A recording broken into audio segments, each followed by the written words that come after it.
Hello friends, आज हम बात करेंगे जो लेवल 1 है उसका जो थर्ड सेशन है उसके बारे में, जिसका नाम है इन्वेंशन ऑफ ऑटोमोबाइल व्हीकल्स। देखिए, सबसे पहले हमारा जानना बहुत ज़रूरी है कि जो हमारे ऑटोमोबाइल वाहन हैं उनमें विकास की ज़रूरत क्यों पड़े, क्यों समय समय पर उनके अंदर नए नए जो है डिज़ाइन ईजाद किए गए और उनकी कमियां दूर की गई। देखिए, सबसे पहले हम बात करते हैं पुराने समय में। जैसे आपने देखा कि पहिए का आविष्कार हुआ, उसके बाद जो हमारी व्हील कार थी उसका आविष्कार किया गया।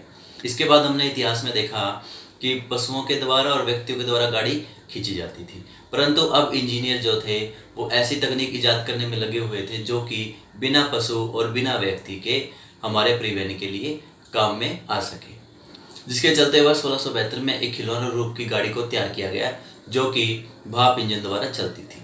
भाप इंजन जो था बाहरी दहन के कारण भाप पैदा करता था, उसके बाद वो आगे बढ़ता था।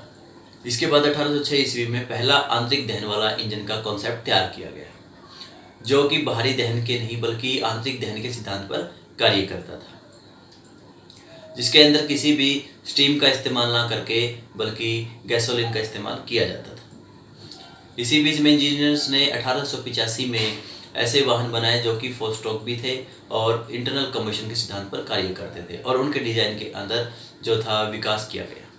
अब बात करते हैं कि हमारे ऑटोमोबाइल वाहन में विकास की जरूरत क्यों पड़े, क्योंकि देखिए, जो शुरुआती तौर पर जो गाड़ियां बनी उनके अंदर आरामदायकता बहुत कम थी, जिसके कारण लोग उन्हें खरीदते हुए हिचकते थे।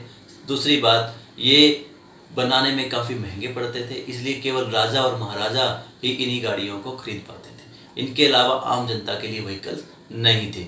लेकिन इसी कोशिश में जर्मनी के एक जीनियस साइंटिस्ट ने 1885 में एक प्रथम व्यवहारिक मॉडल तैयार किया जो कि एक तिपहिया गाड़ी थी। कार्लसमैन ने अपनी गाड़ी को मोटर वैगन का नाम दिया और 1885 में इन्हें पेटेंट भी कराया। पेटेंट मिलने के बाद 1888 में जो कार्लसमैन थे उन्होंने अपने वाहन का जो था मैन्युफैक्चरिंग स्टार्ट कर दी थी। इससे आगे हम बात करेंगे कार्लसमैन की पत्नी की, जिनका नाम था बर्था बेंज। बर्था बेंज पहली एक ऐसी महिला है विश्व की जिन्होंने सबसे लंबी दूरी तक वाहन को चलाया, और ये प्रथम महिला ड्राइवर भी जानी जाती है। बर्था बेंज ने अपने पति द्वारा बनाई गई गाड़ी को एक अच्छा प्रोडक्ट साबित करने के लिए उन्हें चलाया था। उसके बाद 1889 में उनकी गाड़ियां 572 की इकाइयाँ क्रॉस कर चुकी थी, और इसी इकाई के साथ जो है ये सब दुनिया की सबसे बड़ी ऑटोमोबाइल कंपनी के नाम से भी उभरी। 19वीं शताब्दी में यूरोप में बहुत सी कंपनियां थी जो ऑटोमोबाइल्स में सामने आई, जिन्होंने प्रयास किए कि गाड़ियों के दामों को घटाया जा सके, आम जनता के लिए भी इसका प्रयोग किया जा सके। इसी के साथ वर्ष 1920 में अमेरिका में लगभग 200 कार निर्माता थे जिन्होंने आम जनता के लिए गाड़ियां बनाना शुरू कर दिया था। इसी के साथ समय आया पहले और दूसरे विश्व युद्ध का। पहले और दूसरे विश्व युद्ध के बीच में ऐसा समय आया जबकि युद्ध के मैदान में लड़ने वाले व्हीकलों की आवश्यकता थी, जिसके अंदर जीप और टैंक सबसे ज़्यादा बनाए गए थे। टैंक एक ऐसा व्हीकल था जो कि रेगिस्तान में भी चल सकता था, कच्ची सड़कों पर चल सकता था, मैदानों में चल सकता था, सड़कों पर चल सकता था। ये युद्ध में बहुत ही कारगर साबित हुए। इसके बाद बनाई गई जीप्स जो कि बहुत ही महत्वपूर्ण रही, ये भी बहुत पॉपुलर हुई।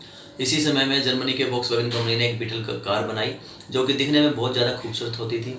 इसका इंजन जो था पीछे की तरफ होता था और जो सामान रखने की जगह होती थी वो आगे बोनट में होती थी। इसी के साथ हमारा जो ये चैप्टर है इन्वेंशन ऑफ ऑटोमोबाइल व्हीकल्स, ये यहीं पर जो है कंप्लीट होता है, और इसी के साथ जो इसके की पॉइंट्स हैं वो एक बार देख लेते हैं। सबसे पहले हमने बात की कि इसके विकास के बारे में कि ऑटोमोबाइल के अंदर विकास कैसे आया। फिर हमने बात की कि इसके अंदर इंजन में विकास कैसे आया, कौन से ऐसे इंजीनियर थे जिन्होंने इसको सबसे पहले जो इंटरनल कम्बशन का इंजन था वो बनाया जो कि 4 स्ट्रोक पे काम करता था। इसके बाद उन्होंने पेटेंट करवाया, इसके बारे में हमने बात की। इसके बाद जो प्रथम चालक थे हमने उसकी बात की।